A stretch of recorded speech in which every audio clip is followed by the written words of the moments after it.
All right, so you've probably seen the headlines, right? Some big link about GPT-5. But honestly, those crazy numbers, they're kind of a distraction. We're going to pull back the curtain today and look at the real story, which is this high-stakes war for something way more valuable than just a better chatbot. So this leak that got everyone talking, it claimed the next big model will have a 2 million token context window. I mean, to put that in perspective, that's a huge leap. We're talking about something that could hold the entire Lord of the Rings trilogy in its active memory, all at once. It's a wild number. So the big question is this the number we should all be obsessing over? Is this giant context window really the next big thing in AI? Is this like the end game? No, not even close. Honestly, the number itself is just a vanity metric. The really crucial thing to understand is why. What's the purpose behind all that power? Because the real story, you see, isn't about how big the memory is. It's about what it's being built to remember. Yeah, so this isn't about just building a smarter Siri or a better chatbot. No. This is about building the fundamental infrastructure to replace a supercritical and frankly very fragile human function that exists in every single company. We're going to call it the synthesis layer. Okay, so to really get that, we need to talk about the core problem this whole thing is trying to solve. And that problem, well, it's how scattered and fragmented all the knowledge is inside a modern company. You could almost think of it as the company brain. Just think about it for a second. All of your company's most important information is spread out across all these different digital filing cabinets, right? Your code's over here in GitHub, but the why behind the code, all that informal reasoning, that's buried in some Slack channel. Customer info's in Salesforce, project plans are in Jira. You get the idea. The only thing that actually connects all these dots is a person. It's the human brain. And this right here, this is the massive risk.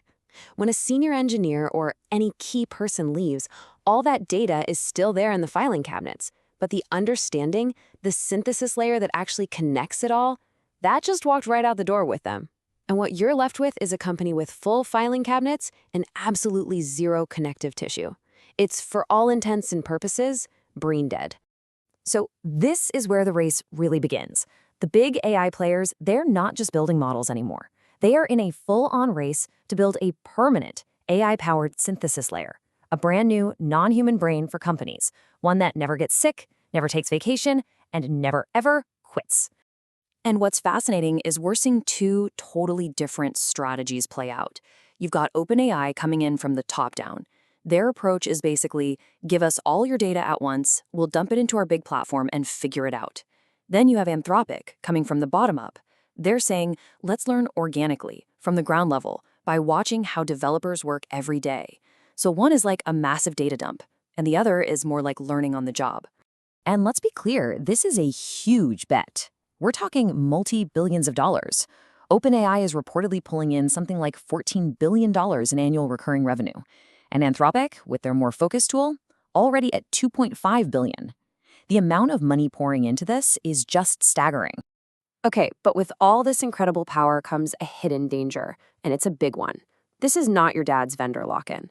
This is something entirely new, and we're calling it the comprehension trap. So what exactly is comprehension lock-in? Well, imagine an AI platform gets to a point where its understanding of your company, all the connections, the history, the hidden context, is so deep that you literally can't leave. Switching vendors is no longer an option. It's not like just moving your data. It's like giving your company a lobotomy. You'd be starting from scratch. And if you look at where this sits on the spectrum, it's just off the charts. We all know moving data from one cloud to another is a headache. Rebuilding API integrations, that's a real pain, can take months. But this, resetting your company's entire synthesized brain, we're talking a recovery time of years, if you can even recover at all. It's a whole different level of stuck. But here's the thing, this future is not a sure thing, not by a long shot. For this whole grand vision to actually work, these AI companies have to clear 4 massive hurdles. First, the AI has to actually get smarter with more information, not dumber. Second, its memory can't get stale or rot. Third, it has to be able to find the right needle in a continent-sized haystack, instantly. And last, and maybe most important, it has to be nearly perfect. Because if even one of these pillars crumbles, the whole $600 billion bet goes up in smoke. Let's zoom in on that last one, trust. A 5% error rate for one task? That sounds pretty good, doesn't it? I mean, 95% accurate, you'd take that. But look at the brutal math here. When you chain 50 of those tasks together in a workflow, that tiny 5% error rate snowballs into a 92% chance of the whole thing failing. It's insane. You absolutely cannot run a business on those odds. You need something that's practically perfect. All right, so we've looked at the big picture, the competing strategies, and the very real risks. So what do you do about it? If you're a leader, how should you be thinking about this? What are the actual concrete steps you can take right now to get ready? First off, don't wait for some magic product to show up. Start building your own portable context layers now. Get your knowledge house in order. And as you do that, make portability an absolute deal breaker. If you can't take your contacts with you, you're building your own prison. Next, you gotta really think about that top-down versus bottom-up thing. Which one actually fits your company's culture? And when the vendors start calling, ignore the slick demos. Demand cold hard proof. We're talking 99.5% plus accuracy before you even think about giving an AI agent any real autonomy.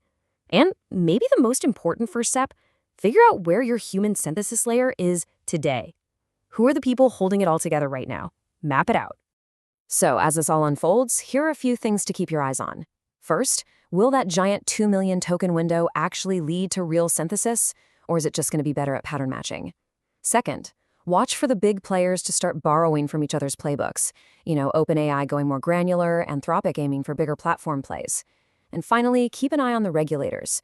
Sooner or later, they're going to wake up and realize that context portability is a really big deal. So let's just end on this one thought. This whole AI context war, it has nothing to do with benchmarks or who has the most tokens. This is a battle for the single most valuable asset your company has. Its collective brain. So the real question you need to be asking yourself is in which model is better? It's who is going to own my company's brain?